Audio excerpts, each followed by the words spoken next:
गौतम बुद्ध, चक्रवर्ती सम्राट अशोक, जे पूरा बौद्ध धर्म के दुनिया में फैलावल, जे देश में सुंदर संविधान दिहल और बौद्ध धर्म के पुनर्स्थापना के काम कैनी। बाबा साहब डॉक्टर भीमराव अम्बेडकर जी शिक्षा के जनक, भारत में शूद्रन में शिक्षा के जनक महात्मा ज्योतिबा फूले, और महिला लोगन में शिक्षा के अलग जगावे वाली माता सावित्रीबा फूले के चरण में श्रद्धासुमन अर्पित करतनी। बनते जी लोगन के नमो बुद्धाय बा, सब उपस्थित लोगन के नमो बुद्धाय बा। आज चंदन जी के शादी के सुअवसर पर बहुभोज बा, तो जितना लोग जुटल बा, बड़ बुजुर्गन के लोगन के सब लोगन के तरफ से चंदन के ये नया जीवन के पारिवारिक जीवन के शुभारंभ के शुभकामना बा कि सफलतापूर्वक गृहस्थ जीवन में वहाँ के प्रवेश कैनी, तो सफलतापूर्वक जीवन यापन करी। अब विश्वास बा कि वहाँ के सफलतापूर्वक जीवन यापन करब एक खातिर कि बहुत साहसी बड़न।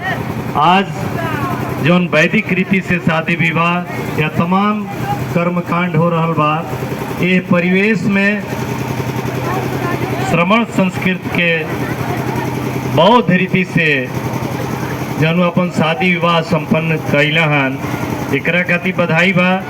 और जितना लोग उनका घर के माता पिता भाई बहन जे भी उनमें सहयोगी बा, सब लोगन के अभिनंदन बा, स्वागत बंदन बा हमारा तरफ से। बजे बौद्ध रीति के माने वाला लोग बा, वो सब लोगन के तरफ से आप सबनी के पूरा परिवार के रिश्तेदार के जे भी सहयोग के लिए बा, वो सब लोगन के स्वागत बंदन बा। काहे कि ये बेरा के डेट में बौद्ध रीति से कर्मकांड के पूरा कैल बहुत कठिन बा। अभी जब हमने कहनी है जायजा, वहाँ के बाबूजी से बात होत रहला, महसूस भी बा कि बहुत पीड़ा के सवाल बा। पर पटीदार अड़ोसी पड़ोसी सब लोग बहुत ज़्यादा विरोध कर रहा बा, करेलन हर जगह कि ये तरीका के काम कि एगो नया ढंग के काम करता। बहुत तरह के अपमान झेले के पड़ल बा।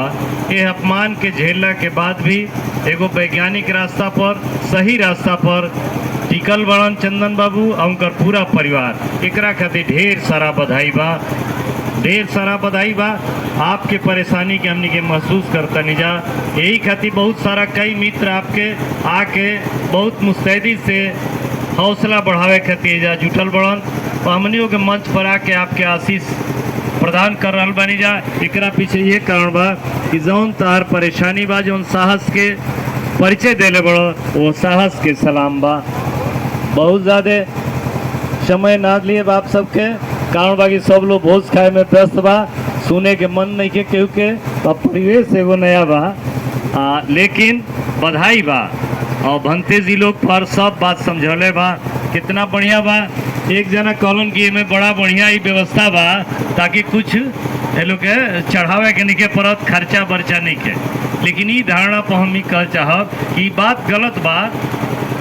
बिना पैसा के काम चले वाला कहीं नहीं के, ऐसा और महंगा फीस होके के चाहिए, ज़्यादा लोगन के भंते जी लोगन के दान देवे के चाहिए। एक खातिर कि सब काम धंधा छोड़ के ये लोग सही रास्ता पर चल रहा बा। एक दिन बहुत लोग ये बात कहता कि बौद्ध रीति से ऐसे कराव कि हमें खर्चा नहीं के। हम कहनी कि ना, बढ़िया स्कूल में पढ़ब तो ढेर ज़्यादा फीस लगी, मड़िया स्कूल में कम फीस बा, खाहू के बा, और बढ़िया स्कूल में फीस ज़्यादा बा। तो ये बढ़िया स्कूल बा। दूसरा स्कूल में जो पढ़े जाता रह, जो हमें खाए के मिलता, खिचड़ी मिलता, वो में तो तरह के अंधविश्वास पढ़ावल जाता। उनमें सब ही कह जाता है कुछ कर दान कर देव तो मैं पाप कट जाए। धर्म के परिभाषा गलत बा। धर्म के अर्थ बा जा कि दान कर, यज्ञ में ब्राह्मण दान कर, ब्राह्मण के भोज खियाव, सब पाप तहार कट जाई, जय करब पाप कट जाई। एजा के पढ़ाई में ही बा। भंते जी लोग समझौनी है, बुद्ध भगवान कहले बनी कि हमरा के पूजा करब दान करब ए से तहार कोनो पाप कटे वाला नहीं खे। तहार पाप कटी अच्छा कर्म कैला से। धर्म के परिभाषा हो या दान के दिहल बा, एजा धर्म के परिभाषा बा कि तोहर जौन काम बा और तेरा काम से अगर पड़ोसी के केहू जन समान के जीव मात्र के अगर हित हो रहल बा, भला हो रहल बा, तारा कौनो काम से जीव मात्र के भला हो रहल बा, उहे धर्म बा। तो धर्म के परिभाषा ओह में और एह में, वैदिक रीति में, श्रमण रीति में, बौद्ध रीति में ई जमीन आसमान के अंतर बा। सीधे बात पलट दे रहल बा। ओमे कहा जाता कि दान कर, एमे कहा जाता कि काम कर, अच्छा काम कर, शुद्ध काम करब, जीव के भला वाला काम करब, तो उहे सबसे बड़का धर्म बा। ये तरीका से ई बात कहल बा कि झूठ मत बोला, बिला वजह हत्या मत कर, चोरी मत कर। चोरी के परिभाषा बा कि अगर लुका के केहू के बात सुनत रह, इहो चोरी के श्रेणी में आवेला। इला शिकायत करत रह, इहो चोरी के श्रेणी में आवेला।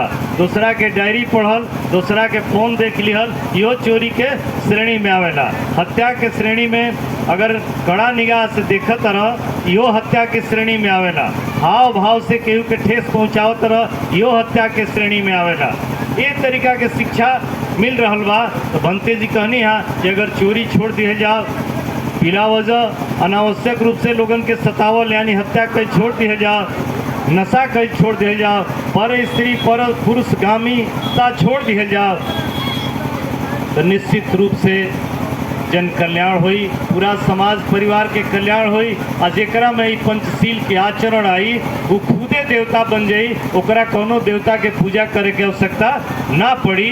तो ये तरीका के शिक्षा ये रीति ये धम्म व्यवस्था में बा, ये बौद्ध रीति में बा, ये श्रमण संस्कृति में बा।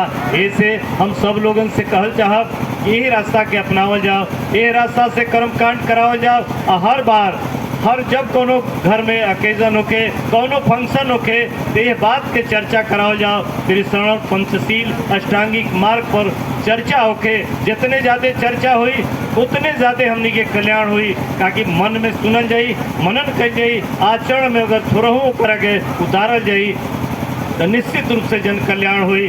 देकर फीस महंगा दे करके भंते जी लोगन के इतना दान करे के चाहिए, इतना ये लोग देवे के चाहिए धन धान कि कभी ये लोग के काम में, ये सेवा में मन लगे, कोनो संसारिक कष्ट न आवे। ये बात के हमेशा ख्याल रखे के चाहिए।